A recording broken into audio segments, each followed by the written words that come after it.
Hola, bellísimo público, ¿cómo están? Espero que muy, pero muy bien. Hoy día tenemos a una gran invitada.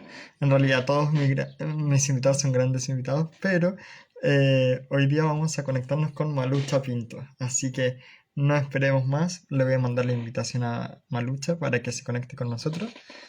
Y eso.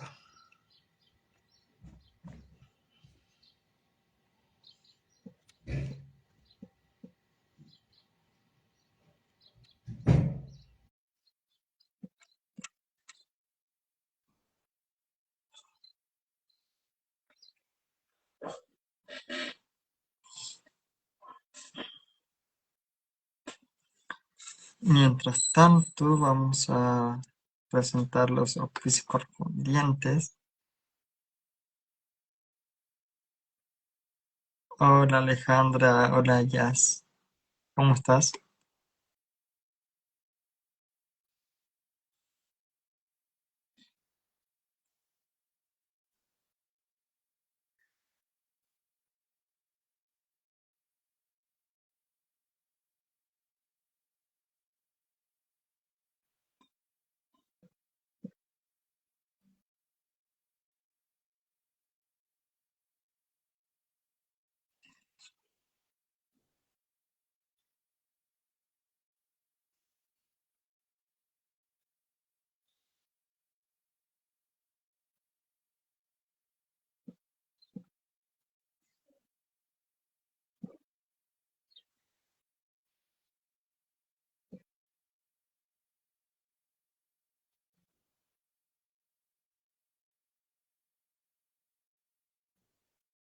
Aquí va nuestra invitada, así que lo voy a dejar ingresar.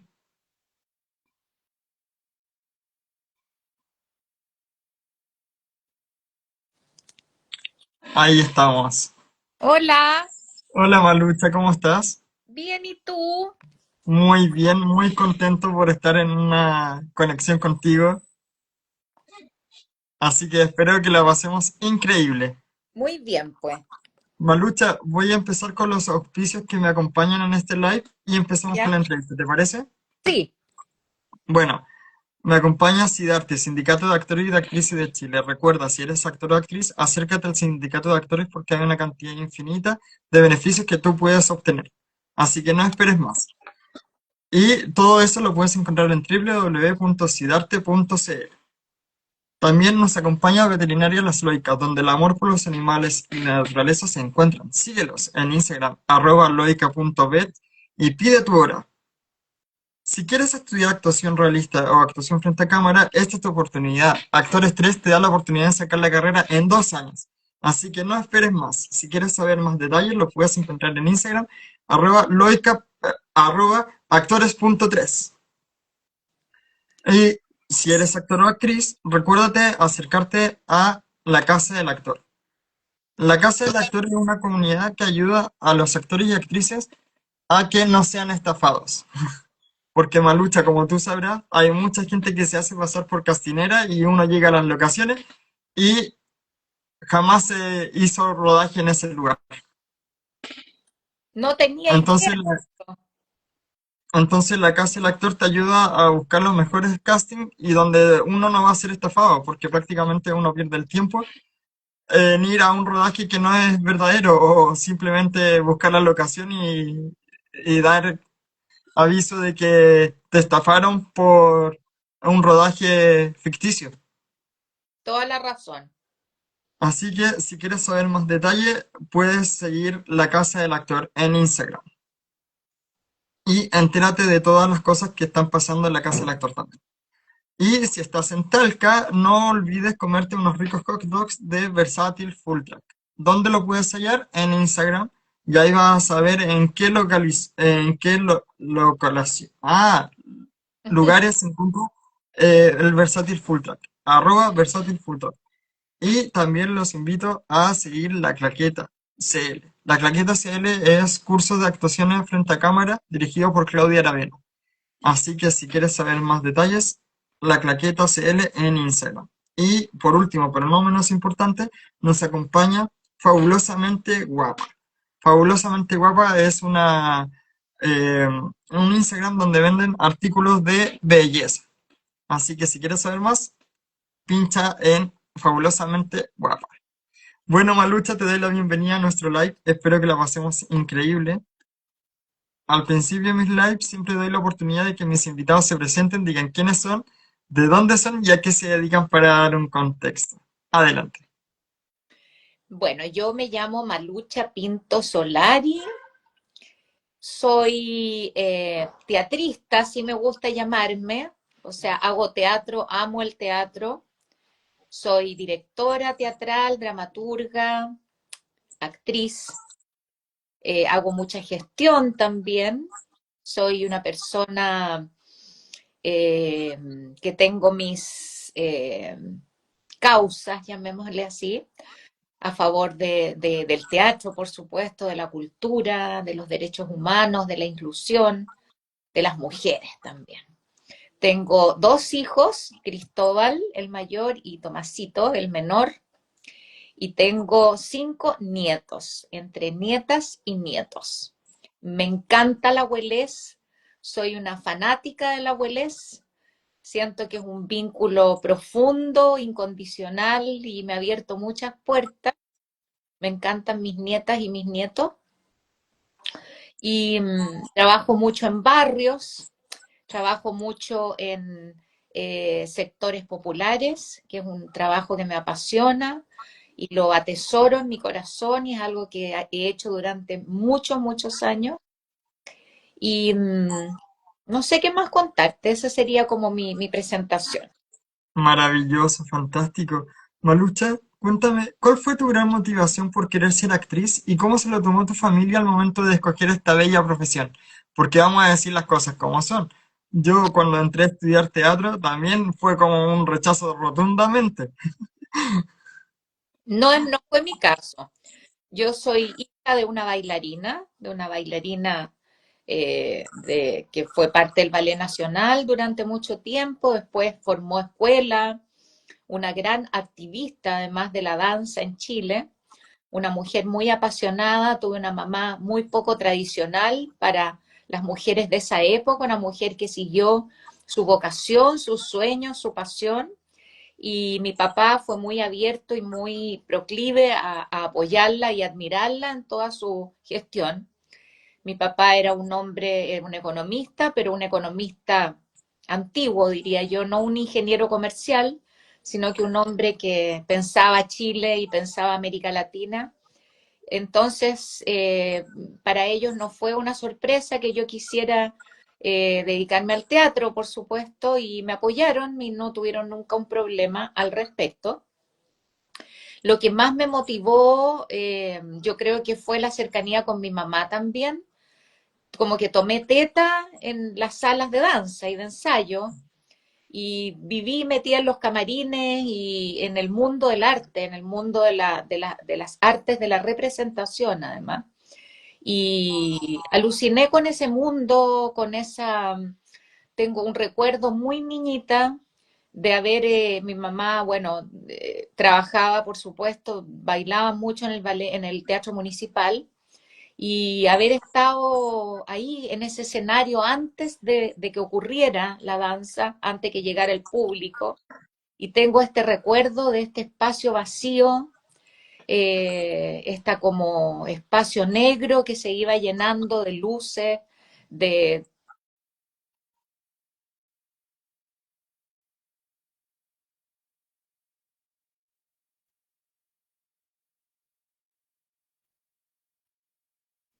No te escucho. ¿Me escuchas ahí? Ahí sí. Ya, voy a tener que poner, acercar un poco porque se me está descargando el teléfono, así que voy a poner aquí. Entonces, este gran útero, capaz de generar tanta vida, ¿no? Eso me emocionó mucho y creo que esa experiencia tan niña me marcó, como ser parte de de esa manera de generar historias y generar relatos y emociones en la gente. Qué hermoso, qué hermoso. Hay un tema que me llamó mucho la atención, que fue que hablaste sobre la inclusión. Y yo encuentro que la inclusión es algo tan fundamental en la vida artística y en la vida cotidiana, y que hoy en día estamos tan al debe, porque Sí, por ejemplo yo estudié teatro 3 años en una escuela de teatro y me ya, echaron por mi condición física. ya. Y después de 3 años. Y después convalidé ramos en UNIAC y ahí saqué la carrera, pero fue porque me dijeron, ah, es que no existe eh, personajes realistas con tu condición física. ¿Y cuál es tu condición física? Yo tuve un accidente a los 3 años y quedé con un leve parálisis en el lado derecho. Entonces, tengo 30 y tantas operaciones y soy ex paciente de Teletán. Ya, Pero eso no impidió que yo sacara la carrera adelante. O sea, me titulé el 2022 y ahora soy actor y comunicador escénico con mención en artes escénicas. ya. ¿Y cómo ha sido tu carrera? ¿Cómo te has podido desenvolver? He trabajado como extra en varias producciones y actualmente hago clases de teatro en un colegio de básica, Ya, que yo llevo 3 años haciendo clases. ajá. Pero bien, súper bien. Qué bueno, me alegro muchísimo. Y yo creo que mi mayor meta es hacer una escuela de teatro con inclusión para la gente con discapacidad a futuro. Genial. Mira, hay Entonces, experiencias muy lindas, ¿ah?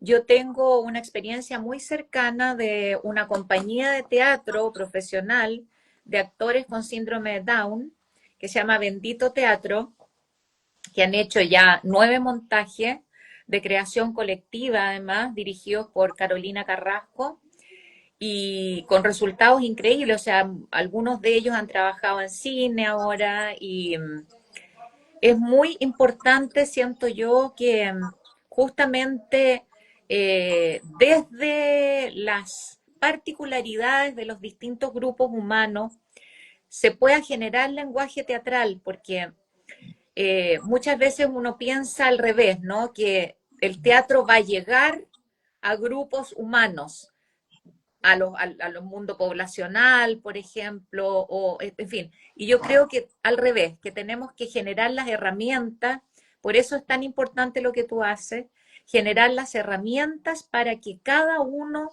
de esos grupos, con sus diferencias, con sus particularidades, hagan teatro y hagan teatro de manera profesional, con herramientas concretas y puedan convertir en lenguaje su propia experiencia. Para mí eso es el teatro popular o el teatro comunitario o me carga cuando voy de repente y veo montajes, por ejemplo, de personas en situación de discapacidad que los hacen montar el Rey León, por ejemplo. Cosas que igual tiene un valor que lo hagan, pero yo creo que la gente, por ejemplo, en situación de discapacidad tiene miles de temas, historias, acentos, atmósferas que uno quiere conocer y que uno quiere, a las que uno quiere acceder. Por lo tanto, más bien es entregar herramientas sólidas para que ese universo se pueda expresar y forme parte de la ecología, llamémosle así, o la ecodiversidad teatral, ¿no? Así es que qué bueno que hagas clase, qué bueno que hayas perseverado y qué bueno que este sea un camino abierto para muchas otras personas, ¿no? sí, yo creo que esa es como, yo digo que el que quiere la consigue. Yo creo que siempre va a haber una piedra de tope, pero hay que intentar de pasarla y seguir adelante y cumplir los sueños. Esa es como mi meta. Por supuesto, ahora también los espacios no son, porque también uno carga mucho a las personas con esta frase del que la sigue la consigue, porque es verdad, pero también es verdad que uno necesita apoyos. Claro que sí. No todo el mundo es capaz, porque no todo el mundo tiene las mismas habilidades, ¿no? Yo creo que necesitamos un mundo, comunidades, países, estados que apoyen justamente a las personas que tienen un sueño, que tienen unas ganas, que tienen una vocación y que necesitan poder desarrollarla y desarrollarse en esa línea, digamos. Entonces, la verdad es que uno crece en comunidad, siento yo. Uno crece con el apoyo de todos, con el apoyo de otros, de otras. Si no, es muy difícil. Así es, así es. Malucha, mira, voy a leer algunos comentarios porque después no leo los comentarios o me dejan de seguir o no me siguen y después me andan hater. Me dicen aquí, González G-Mónica, me encanta, eres una super mujer. Aquí Alejandra, que es de El Salvador, te manda un mensaje y dice, ¿podrías dar algún consejo para hablar en público, por favor? Uy, eso que es difícil con consejos, porque en realidad primero lo más importante es tener algo que decir, porque si uno no tiene algo interesante que decir, algo que convoque a otros, a otras, si uno no tiene una mirada respecto al mundo que habita, por ejemplo, eh, da lo mismo que sepas hablar en público porque no vas a tener nada que hablar, digamos. Por lo tanto, lo primero es tener algo que decir, una pasión, tener una emoción, tener una mirada respecto al mundo, respecto a la vida, en fin. Eso es lo primero. Y segundo es, siento yo, estar muy presente cuando tú lo haces, no estar pensando en hacerlo bien, en conseguir algo, digamos, sino que estar muy presente en tu cuerpo, muy conectada con tu emoción, muy conectada con tu corazón, eh, muy conectada con lo que quieres transmitir, además, con el mensaje que quieres transmitir. Y bueno, también tener, por supuesto, herramientas vocales, herramientas corporales, tener un sentido del espacio, del lugar donde vas a entregar tu mensaje y a quiénes vas a entregar tu mensaje, porque hay miles de maneras de entregar un mensaje si estás hablando con niños o con adolescentes o con adultos. En fin, hay un para quién, qué y cómo, que es tu propio instrumento, ¿no? Maravilloso, fantástico, qué bello mensaje, Malucha. Malucha, cuéntame, ¿cómo fue que empezaste a escribir Las cartas para Tomás? Que es una obra y yo sé que tu hijo es un guerrero de vida y una gran bendición que tú tienes. Sí. Bueno, Tomás Eizaguirre Pinto, él nació cuando yo tenía 33 años. Fue una decisión, además, yo tengo mi hijo mayor que tenía 14 en ese tiempo. Yo había como cerrado el espacio de la maternidad y tomé la decisión, que fue una decisión que no me fue fácil de tomar, de abrirme nuevamente a ser mamá. Y desde ese momento fue tan potente y tan profunda esa decisión y significó eh, atreverme a soltar muchas cosas en ese momento, a dejar un rato de lado mi oficio, mi carrera, eh, en fin, fue como una decisión trascendental para mí. Y desde ese momento empecé a escribir respecto a esta experiencia, a escribirle a Tomás, que venía en camino, a poder escribir respecto a mi experiencia de embarazo, digamos, fue un embarazo muy consciente, muy conectada, digamos. Y después, bueno, nació Tomasito y Tomasito a los 3 meses empezamos a darnos cuenta que Tomás venía con una dificultad, con una condición, con un daño cerebral en el fondo. Y empezó todo un viaje y un proceso muy difícil, muy complejo, muy transformador también. Pero mi, amé tanto a ese muchacho, a ese chiquitito, tan apasionadamente, porque lo pedí tanto y lo deseé tanto y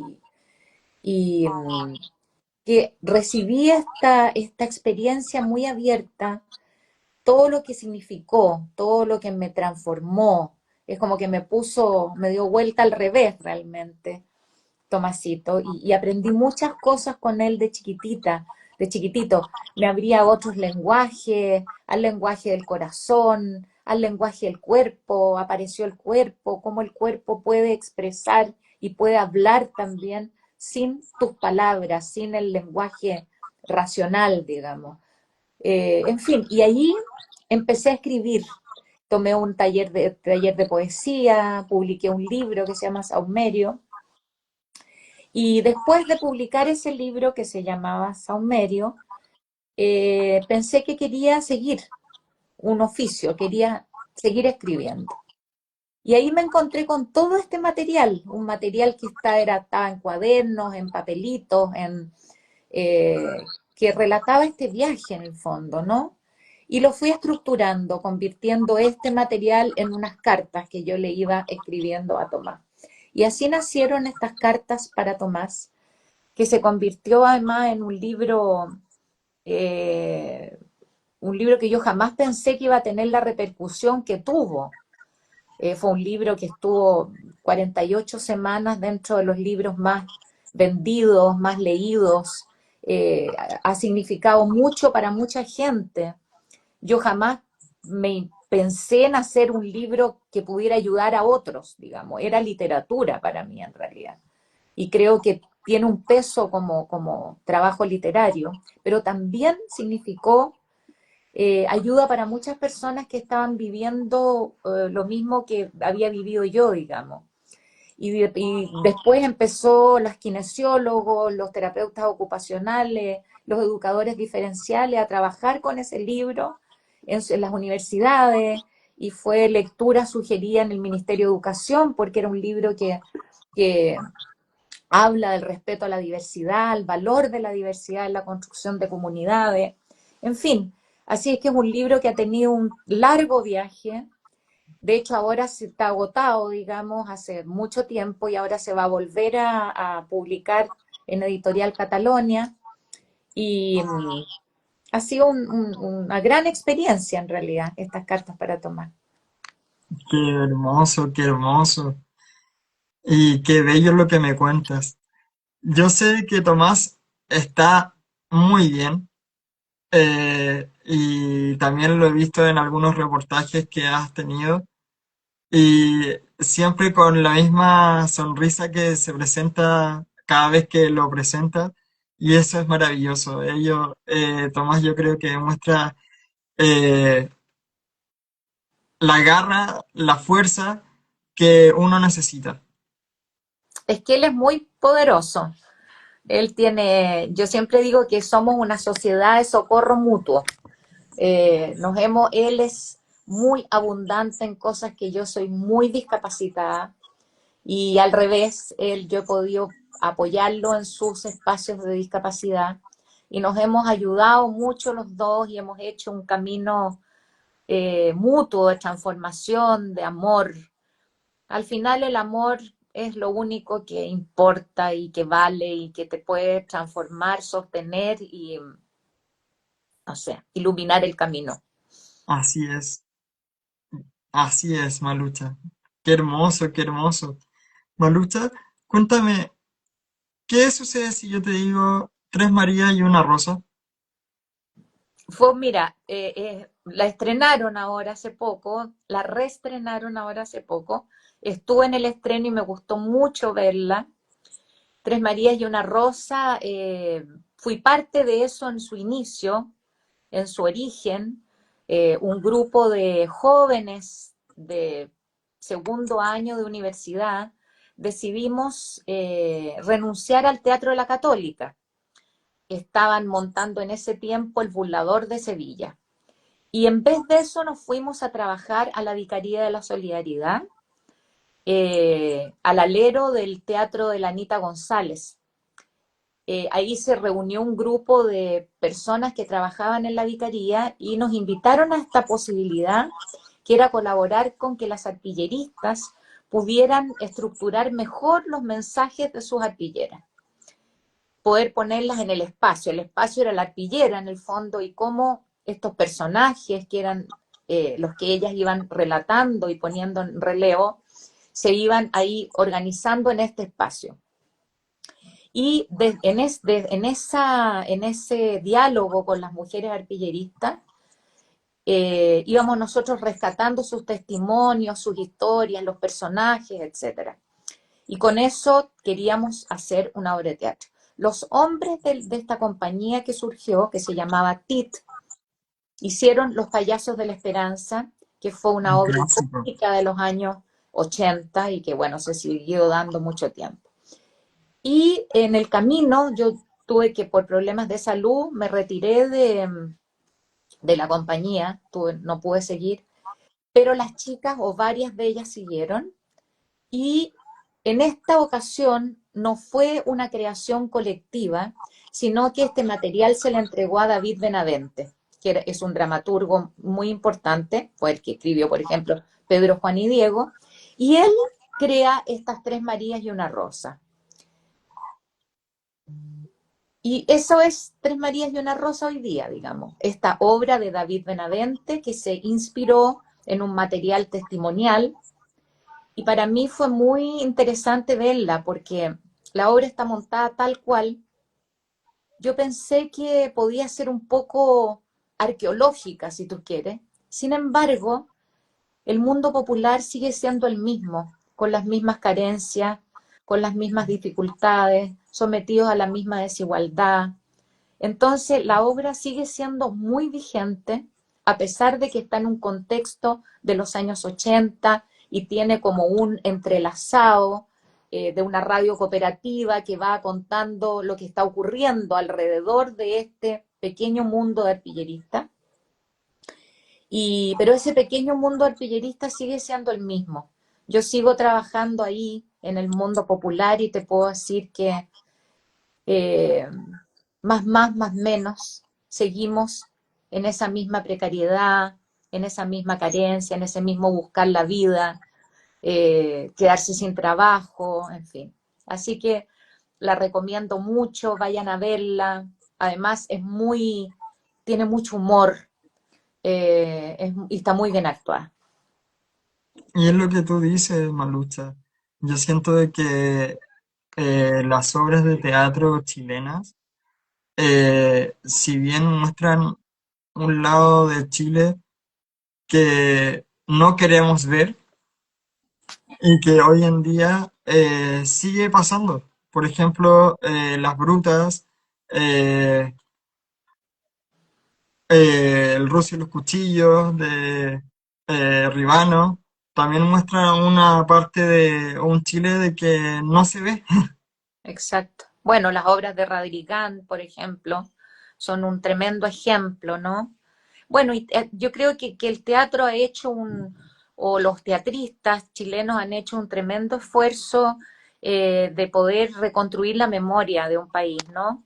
La memoria es tan importante, las biografías son tan importantes. Uno a veces solo lo mira desde un tamiz político, si tú quieres, ¿no? Pero la memoria es mucho más que eso, es poder reconstruir quién eres. Y uno es todo eso, tus bisabuelos, tus abuelos, es tu linaje, son tus ancestros, y todo lo que ese universo ha ido construyendo, ha ido gozando, sufriendo, cayéndose, destruyendo, reconstruyendo, eres tú también. Y es muy difícil pensar en construir un futuro si es que no sabes quién eres, si no sabemos quiénes somos como país, con nuestras luces y sombras. Entonces el teatro tiene eso de maravilloso que va rescatando historias, va rescatando personas, va rescatando hitos que nos han marcado, nos han separado, nos han juntado. Por ejemplo, ahora vi una obra que me encantó, Cautiverio, muy interesante, que habla justamente del rapto de Christian Edwards. Y bueno, aparece Agustín Edwards, digamos, el director del Imperio Mercurio. Es, mira, son obras, todo el amante fascista, hay tantas obras notables. Nosotros como colectivo teatral nos hemos dedicado además a recuperar mi memoria y nuestras obras todas han nacido de la escucha, del diálogo con comunidades. Algunas tienen que ver con personas en situación de discapacidad, otras con mujeres, otras de frentón con personas que han sido víctimas de el tema de derechos humanos. Oh, qué hermoso, qué hermoso. Yo, por ejemplo, egresé con la obra Nadie, escrita por Flavia Rodrigán y Ujú. dirigida por Claudio Di Girolamo. Ajá, Ahí nosotros escogimos los monólogos de Juan Rodrigán y la Flavia unió los monólogos de su padre con la lectura de ella ya. y se fue creando la obra Nadie. Y Qué esa obra marca un hito muy importante porque habla de las personas que murieron, porque eran 12 personajes ya muertos que querían ser escuchados de lo que le ocurrió en, claramente en dictadura, ¿cachai? sí, Entonces fue como un trabajo arduo porque tuvimos que trabajar demasiado con los relatos, con las sensaciones, con la impotencia, y todo lo que ocurrió en cierta época. qué interesante. Es muy importante, es muy importante. Yo Ahora, mi estaba personaje, viendo- ¿Ah? mi personaje era el que menos hablaba de lo que le pasó, porque yo hablaba del glamour, de cosas que siempre ocurren, que tapan con cosas que no debería ser. Exacto, eso justamente eso te iba a decir, que uno, o sea, hay un sector de chilenos y chilenas que quieren dar vuelta a la página. Y yo creo que hay que tener el libro entero. No se puede dar vuelta a la página si uno no puede leer todo el libro y leerlo todas las veces que uno quiera leerlo y seguir escribiéndolo, ¿no? Pero tener el libro, si no es muy difícil seguir adelante. Nunca vamos a lograr encontrarnos como chilenos y chilenas en la medida que no se reconozca este espacio de brutalidad, esta herida, que hay un vasto sector que la tiene abierta, porque no ha sido vista, porque está permanentemente negada, porque todavía no se encuentran a los desaparecidos, porque todavía no sabemos qué pasó con nuestros familiares. En fin, por muchas cosas. Yo soy pariente de dos primos hermanos, los dos desaparecidos, y como familia uno queda, no te estoy hablando ni de resentimiento ni rencor. Hay una herida que queda abierta, Claro, y que no se cierra ni se sabe cómo cerrar tampoco. ni se sabe cómo cerrar. Por algo, desde los orígenes de la humanidad, los ritos funerarios son la primera gesto colectivo que nos constituye como especie humana, porque es una manera de cerrar, de honrar entre todos, de contar las historias de esa persona y de permitir entonces que ese espíritu se transforme y pueda dirigirse hacia otros espacios y uno estar siempre con él o con ella, acompañado, inspirado, aconsejado, no sé, es muy importante. Así es. Qué interesante lo que cuentas, Malucha. Y me llena de verdad. Malucha, cuéntame, ¿cómo fue tu experiencia en Sábado Gigante? Allí interpretaste a señorita Priscila. Sí, mira, fue una experiencia muy gratificante en ese tiempo. Éramos muy jóvenes, muy jóvenes. Veníamos saliendo prácticamente de la universidad en ese momento y fue una instancia primero de amistad, de gran camaradería, de crear juntos, en un tiempo muy difícil, en un tiempo muy oscuro, eh, de mucho miedo, de mucha censura, eh, de un mundo que se nos había interrumpido a todos, por lo menos a nosotros, cuatro, digamos. Entonces, esto fue como juntarnos a crear, eh, a tratar de decir cosas dentro de esta tremenda censura que había, y aparecen estos eguiguren con estas dos grupos que eran los de arriba y los de abajo, en toda esta relación curiosa en que habían empleados y habían patrones, digamos, y a través de esa relación íbamos diciendo cosas, todas las que se podían decir, que no eran muchas, pero sí fue algo que caló tan hondo en la gente, o sea, logramos como diseñar arquetipos eh, sociales, diría yo, chilenos, que hasta el día de hoy, o sea, que a mí me impresiona porque han pasado como 30 años o 40 años, no sé mucho, que todavía la gente me dice señorita Priscila. Y es como un amor que tienen por esos personajes, porque yo creo que la gente se identificó mucho con eso. Pero si te pones a analizar, Malucha, todos los personajes que uno interpreta en televisión, a pesar que sean roles o muy importantes dentro de del drama o muy chiquitos, marca una huella a muchos televidentes. Sí, así es verdad, es verdad. Claro, porque tiene esta cosa, por lo menos la tele de esos tiempos, ahora ya como que Netflix y todo esto se ha disparado hacia otros lugares, ¿no? Pero esa televisión abierta en que la familia se juntaba a ver tele. Se reunía a ver televisión. Sí, era todo un rito, si tú quieres, de encuentro. La gente, fíjate que es loco porque tiene nostalgia no solo, o sea, hay un amor por los Ejiguren, no solo por los Ejiguren, sino que por un tiempo en que uno se juntaba, en que la familia se reunía, en que uno reía juntos, además, se reía juntos. Y Eh, opinaban. claro, entonces, no sé, es especial. Así es. Cuéntame, ¿qué sucede si te digo los hueseros? Los amo. Yo creo que eso fue una genialidad del Chincolajote, que después de la familia Iguren hicimos el Chincolajote, que fue un programa de humor también, que consistía en, teníamos algunos cuadros fijos, que eran Hermosillo y Quintanilla, Los Hueseros, Humbertito, no me acuerdo qué otro, y teníamos unos que se llamaban Los Vinos de la Casa, que eran historias nuestras que las poníamos en escena. Habían unas geniales realmente, donde, bueno, había una mirada respecto al país bastante amplia. Y esto estaba todo cruzado por pequeños gags que eran como chistes cortos en el fondo.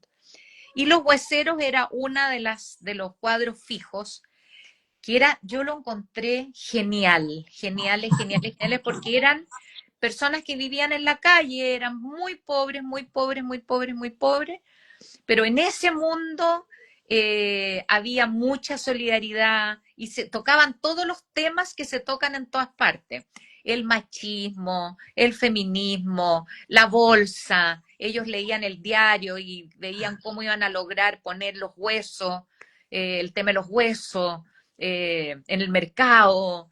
Tenían todo un lenguaje que tenía que ver con otros espacios, digamos, sociales, pero puesto ahí era, y de la libertad se hablaba, de la violencia intrafamiliar, porque la Perla, que era mi personaje, le pegaba al marido, me acuerdo, y que era muy pavo. Bueno, para mí fue lo mejor de Chincolajote. Eran geniales realmente. Qué hermoso, qué hermoso. Cuéntame, ¿cómo fue tu experiencia en la teleserie Cerro Alegre? Ahí ganaste un Apples. Sí, sí, fue linda, una gran experiencia. Primero ir a Valparaíso era un goce, ir todas las semanas a Valparaíso, al Cerro Alegre, grabar allá en el Cerro Alegre. Fue un equipo además de trabajo hermoso, amoroso, lo pasamos muy bien, nos reímos mucho. Mi núcleo familiar era exquisito. Eh, Además, yo venía llegando de Nicaragua, había ido a Nicaragua en busca de mis raíces en el fondo. Y traje le regalé muchas cosas que vi en Nicaragua a ese personaje que era Zulema Chávez. Entonces, este que alegre, que decía ella, todo eran cosas que aprendí allá y fue un personaje muy bonito, me encantó. Trabajé harto Qué con hermoso, de Castro, que era un amor. Fue muy bonito. Lo pasé qué muy bien. hermoso, qué genial lo que me cuentas. Wow. Malucha, ¿qué sucede si te digo Mónica Peralta? Bueno, Mónica Peralta era de Amores de Mercado. Claro. Mónica Peralta. Y espérate, déjame decir de que esta teleserie marcó un hito muy importante dentro de la televisión chilena. O sea, ¿qué teleserie no había marcado tanto como lo fue Amores de Mercado? Yo creo que La Madrastra, quizá. Pero después de La Madrastra, No, ninguna. Ha sido la teleserie más vista en Chile.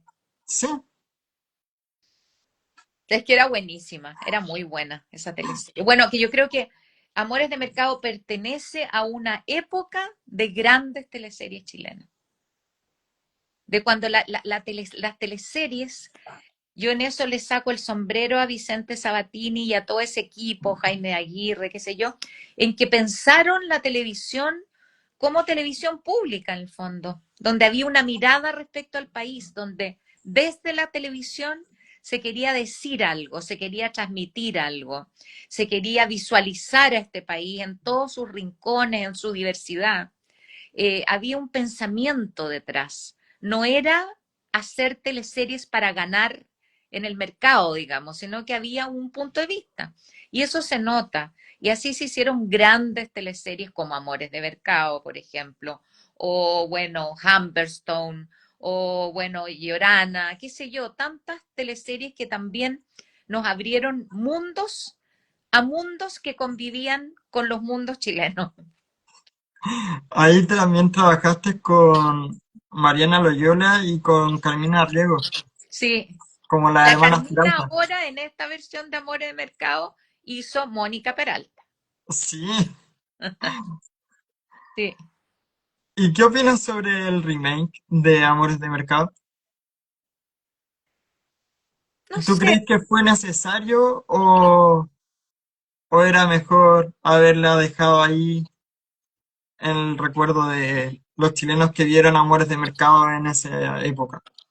mira, es tan relativo eso finalmente, porque desde ese punto, desde ese lugar tú no podrías eh, remontar nada, porque ya se hizo una vez. El desafío está en cómo remontas en el fondo, desde dónde remontas, para qué remontas, por qué lo eliges, para qué lo eliges, en fin, esas son todas las preguntas que tendríamos que hacernos. Eh, eso te podría decir. Yo sé de que después de Amores de Mercado trabajaste en Pura Sangre, pero me encantaría que me cuentes tu experiencia en Pecadores. Allí interpretaste a Laura Machuca. Chuta, ya no me acuerdo de tantas cosas. Me acuerdo de Pecadores que lo pasé, siempre mira, me acuerdo porque lo paso muy bien en algunas teleseries, en otras no tanto. Pero en esa lo pasé muy bien porque trabajé mucho con la Coca. Éramos como dos familias pecadores. Entonces ahí me tocó como grupo La Coca, Edgardo Bruna, El Íñigo, eh, pucha, ya no me acuerdo, pero tengo así como este recuerdo de que nos reímos harto, porque era también bien un espacio de harto humor nuestra familia, entonces lo disfrutamos harto. Maravilloso, fantástico. Me encantaría que me cuentes tu experiencia en la teleserie Vivir con 10. Bueno, esa teleserie fue muy interesante porque Jaime de Aguirre se había hecho cargo de Chilevisión en ese momento. Jaime Aguirre es un gran, eh, a ver, él es un convencido de la importancia de la ficción, de que exista ficción, de que se haga ficción nacional. Él tiene esta como mirada muy potente y creo que muy importante también. Un país que logra descifrarse a sí mismo a través de el lenguaje audiovisual es un país que tiene posibilidades de futuro porque se puede reconocer ahí, puede entenderse, puede descifrarse. Entonces, Jaime arma eh, el espacio de ficción en Chilevisión, justamente. Y nos invita, nos convoca a varios a formar parte de ese sueño también. Y esa teleserie fue muy entretenida Y también. esa teleserie fue la primera que se hizo. Invitó a Ricardo Vicuña era nuestro director. Eh, Fue un equipo donde convivió gente muy joven que estaba partiendo, con gente ya mayor, digamos que llevábamos mucho tiempo con mucho oficio en la televisión. Y grabamos de manera muy precaria, todo estaba partiendo, todo era como difícil, digamos, y eso tuvo también su mística, sin duda.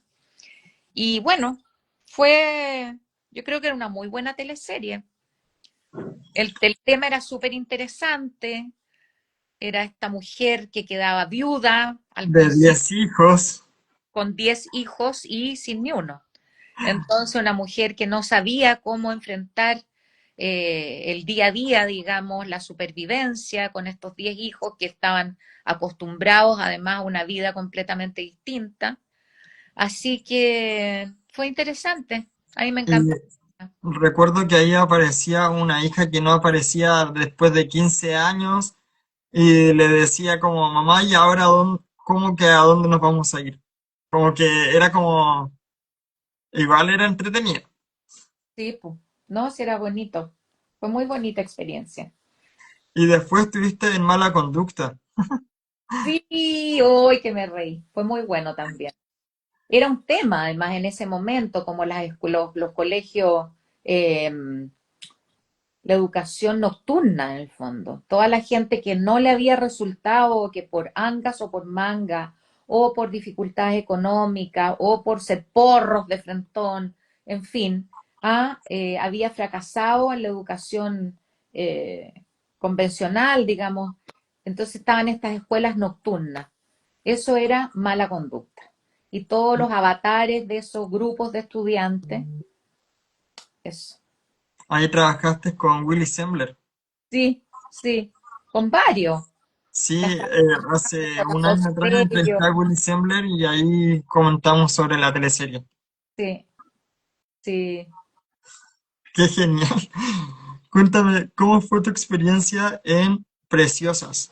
Ahí ya saltamos un poco de una generación a otra generación totalmente distinta y que yo creo que en Preciosas hiciste un rol también muy duro, muy fuerte. Sí, fue una gran experiencia actoral. Eh, yo volví al 13 ahí después de estar mucho tiempo en Chilevisión y me encantó, o sea, fue un desafío. Me costó, tuve un gran director, Herbal Rosano, un gran director.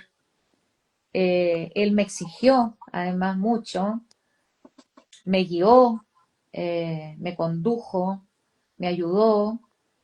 eh, para mí fue un trabajo arduo, de mucha investigación. Yo había trabajado en cárceles, además, había hecho trabajos con las reclusas, digamos, por lo tanto tenía en mi cuerpo, digamos, una experiencia importante respecto a ese universo, a esos dolores, a esa dureza también que se va construyendo, eh, al contexto en el cual las mujeres se desarrollan, de a dónde vienen, en fin. Entonces, fue muy interesante para mí. Fue una construcción que la hice paso a paso. Me encantó ser parte de Yo ese, encuentro, Malucha, de que tú has tenido la oportunidad de interpretar distintos roles a lo largo de tu carrera. Si te pones a analizar, hay algunas actrices o actores que siempre los catalogan como o el más pobre o el más rico o el trabajo de esfuerzo de uno. Y tú has podido hacerlas de todas las formas posibles. Y eso es maravilloso. pero no creas, no creas que tanto. Yo creo que en general a uno lo encasillan en un molde qué es lo que uno hace mejor o más fácil, digamos, y con lo que has tenido más éxito, entre comillas, y en general te llaman para ese tipo de roles, digamos, por eso me gustó tanto que me llamara Preciosa Herbal, porque fue algo muy distinto, radicalmente distinto a todo lo que había hecho. Era un personaje sin humor, o sea, no estaba el tema del humor. Era un personaje muy realista, dramático además, atravesado por dolores profundos. Entonces fue para mí un hito en mi carrera televisiva, digamos. Y pudiste desarrollar también otro lado de las artes que no se te habían dado la oportunidad. Exacto, sí, así fue. Qué hermoso, qué hermoso. Malucha, mira, ya estamos llegando casi al final de nuestro live, pero tenemos que hablar de algo muy, pero muy importante que nos convoca hoy en día. Sí, lo más Cuéntame, importante para mí. claro, o sea, yo tenía que empezar a hacer como un análisis de ciertos trabajos para poder llegar a lo que nos convoca, oye. Cuéntame, Exactamente. Bueno, cuéntame sobre este gran proyecto que que no podemos dejar pasar. Esta obra de teatro, Siete historias para un Silvio. exactamente. Esta obra quiero invitar a toda la gente que nos está viendo. Es una única función el 23 de septiembre, o sea, el próximo martes, en la sala máster de la radio de la Universidad de Chile, a las 7:30 de la tarde. Se pueden comprar las entradas por Portal Ticket. Eso, la información dura, ¿ya? Pero te cuento, esta obra nace nosotros con la Carmen Prieto.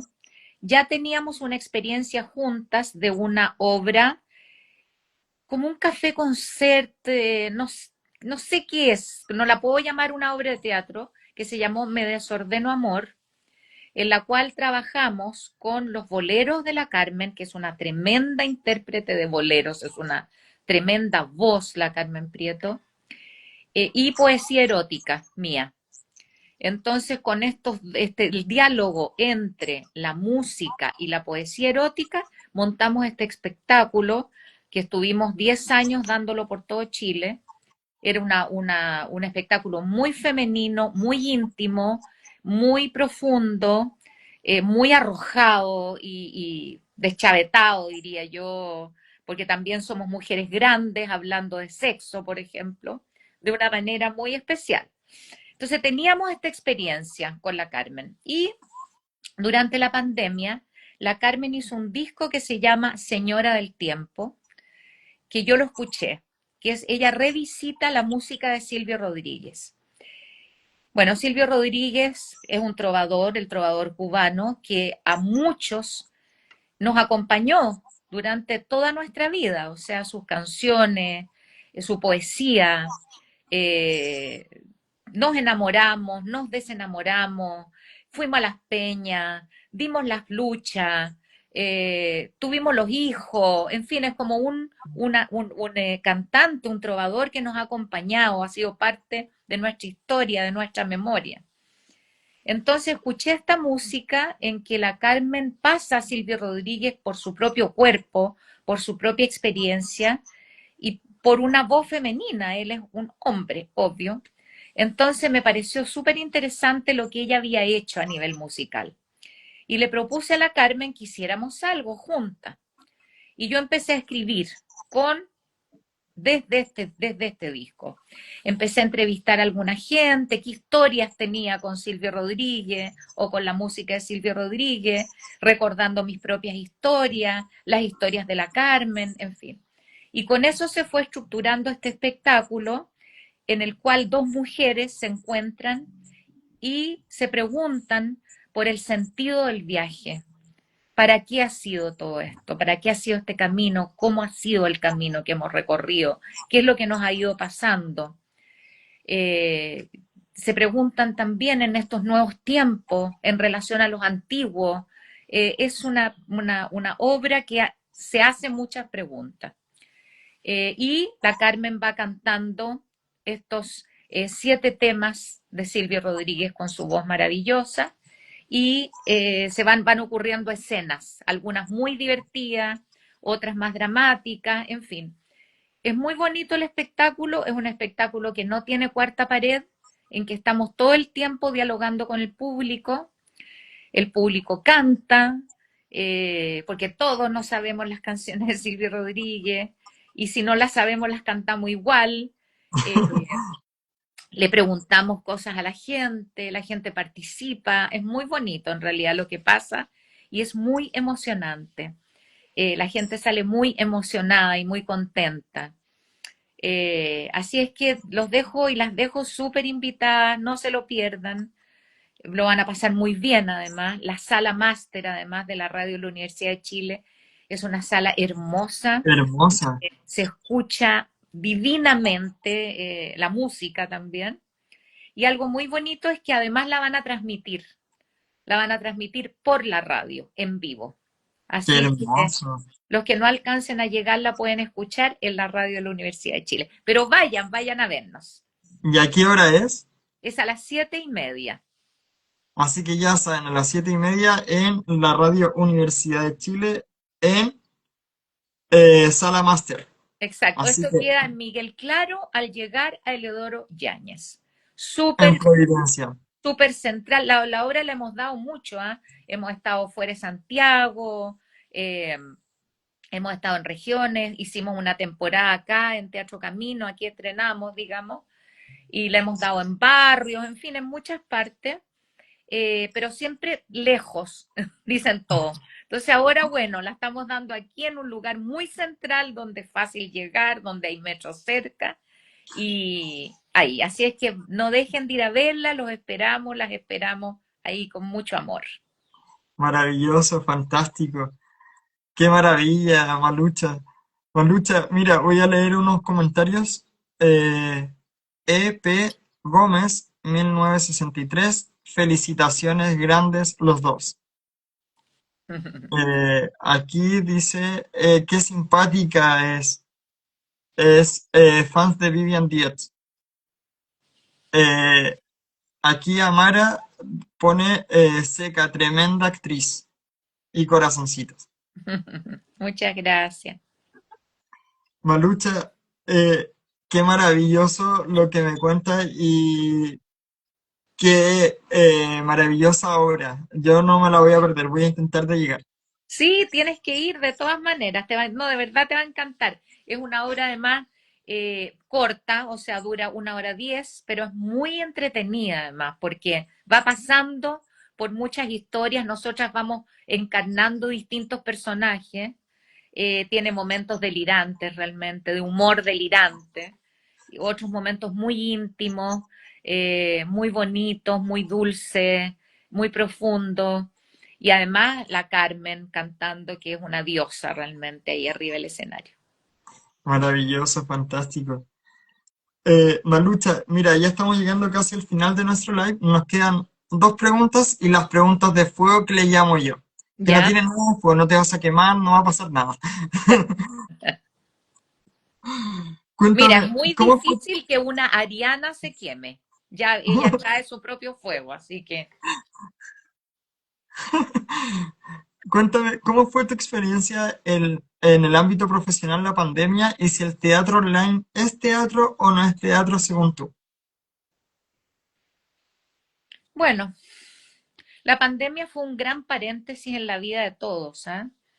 Nosotros, de hecho, en pandemia montamos un espectáculo que era un híbrido entre teatro documental, eh, no sé, pero lo hicimos. Se llamaba Victoria, Lucidez y Fervor en aquel entonces, con Carol Enríquez, la Trini y la Carola Carrasco. Fue una experiencia súper interesante, tuvimos que ensayar por Zoom, después filmamos, bueno, mira, yo creo que fue un desafío súper interesante para todos porque nos invitó a dialogar con distintos lenguajes, abrirnos al lenguaje audiovisual. Igual fue una instancia de encontrarnos con el público, aunque a través de la pantalla, pero igual encontrarnos con el público, que yo creo que eso es esencial en el teatro, es este diálogo directo con el público, ¿no?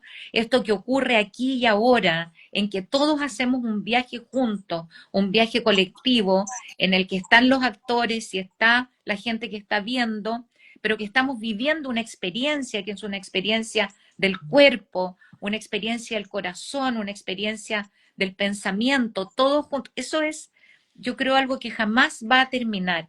Y fue una manera de recrear eso, no sé, de no perder este contacto. Entonces, fue un momento muy que todavía yo creo que no hemos terminado de procesar todo lo que pasó ahí en pandemia. Yo creo que fue intenso y fuerte, porque Sí, por ejemplo yo estudiaba teatro y estuve 2 años con clase online. Estuve así es, realismo online y contemporáneo online. Y era como, Dios mío, ¿cómo se hace esto online?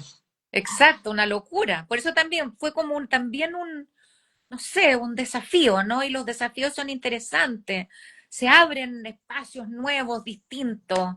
eh, y en algún rinconcito eso está y ha Sí, dado su fruto.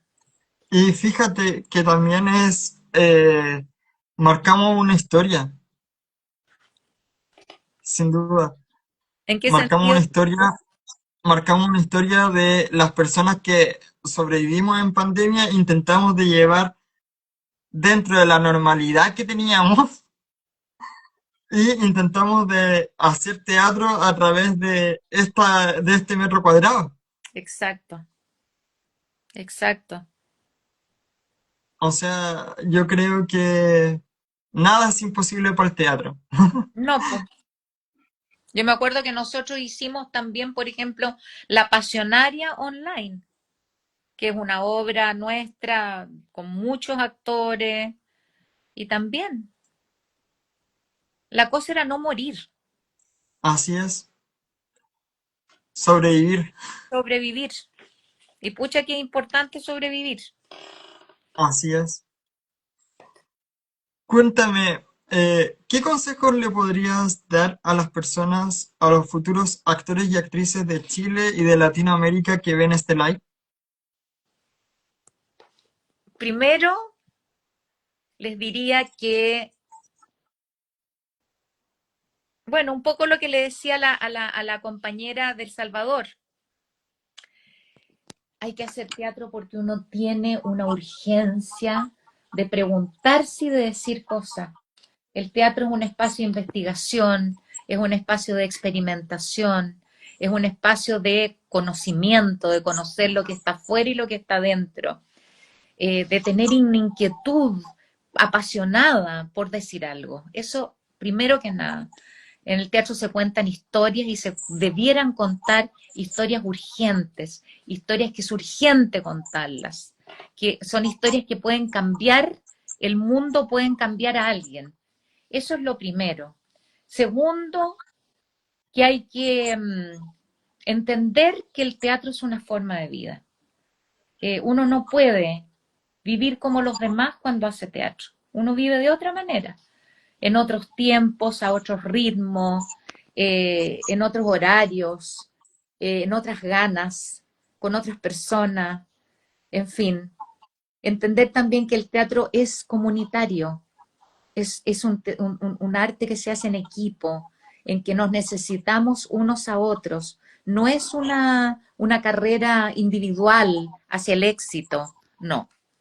Todos nos necesitamos, nos apoyamos, tenemos que escucharnos. Es el gran arte, yo diría, junto con la música, de la diversidad, de que el valor de la diversidad es tan importante, que tú seas distinto, que el otro distinto te aporta, te nutre, tú nutres, vas dialogando, vas conversando, te vas llenando de esta vida diferente. Eh, Eso también me parece súper importante. Y lo otro, bueno, cuerpo, trabajar el cuerpo, trabajar tu voz. Tú eres el propio instrumento, así como los músicos están, no sé, o 12 horas tocando el violín. Bueno, uno tiene que estar 12 horas tocando su propio instrumento, que es su cuerpo, su voz, su cabeza, eh, sus emociones. Somos atletas de las emociones, por lo tanto tenemos que sentir profundamente todo lo que nos pasa cuando miramos, cuando nos pasan cosas, cuando observamos, cuando leemos, cuando vemos lo que pasa en Gaza. Sentir, dejarnos sentir. Eso es súper importante. Qué hermoso, qué hermoso. Y es verdad lo que tú dices. El teatro, las personas que trabajamos en teatro y es, no es una carrera totalmente normal, como tú lo dices. Por ejemplo, en mi caso, cuando estudiaba, teníamos ensayo, teníamos clase a las 8 de la mañana y nos desocupábamos a las 11 de la noche. Y lo que los papás decían, ¿por qué te quedan hasta tan tarde en la universidad? Te quedas caboteando, qué sé yo. Y uno no sabía cómo decirle a los papás, oye, ¿sabes qué? Tengo ensayo después de la hora de clase, no tengo carrete, no tengo vida. Es verdad, pero Y ahí uno es dice, una cosa muy fascinante. y es parte de la pasión. Exacto. Si te apasiona el teatro, si te apasiona las tablas, esas son las consecuencias.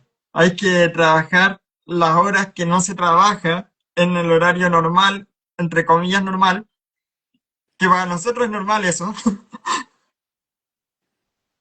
Y Sí, así, así es. Malucha, nos queda una pregunta y las preguntas finales.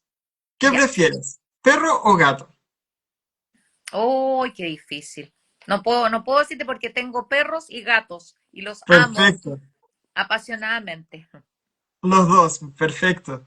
Maravilloso. Ahora vamos con las preguntas finales. ¿Qué significa para ti en unas solas palabras con los conceptos que yo te voy a dar? ¿Lista? ¿Ya? Teatro, Amor, actuación, pasión, los hueseros, goce, Mónica Peralta, total, vivir con 10, desafío, 7 historias para un Silvio, actualidad, cartas para Tomás. belleza, Y por último, pero no menos importante, ¿qué significa para ti familia? mi comunidad. Maravilloso, fantástico, Malucha. Bueno, damos por finalizado este live. Esto va a quedar arriba en Instagram, en YouTube, en Facebook y en TikTok. Y este es el espacio que te dejo para que te puedas despedir de las personas que están viendo este live y que lo verán a futuro. Adelante. Bueno, abrazarlos a cada una y a cada uno en estos tiempos de profunda deshumanización. Yo las invito y los invito a abrir el corazón y a sentirnos y a sentir todo lo que nos está ocurriendo y a empatizar y a estar los unos y las unas con las otras. Este es un tiempo que hay que volver al corazón y hay que volver a la humanidad. Es fundamental realmente. Y nada, vayan al teatro. Ir al teatro hace bien. Viva el teatro. El teatro es un espacio hermoso donde podemos descifrarnos y donde podemos comprendernos y podemos transformarnos y desde ahí construir hacia adelante. Y finalmente vayan a vernos a Siete Historias para un Silvio el 23 de septiembre a las 7:30 en la sala máster de la radio de la Universidad de Chile, En Providencia. en Providencia. Ya, Malucha, te doy un fuerte abrazo, éxito en todo y nos estamos comunicando. Cualquier cosa que tú necesites, voy a estar publicando todo lo que me publiques. Si no lo publico en 24 horas, tú me lo vuelves a publicar hasta que yo lo suba. Muy bien, muchas gracias. Y Te muchas mando un gracias fuerte... por este espacio. Te abrazo mucho. Gracias. Besitos. Gracias a ti. Éxito. Chao, chao. Cariño, Tommy. Gracias.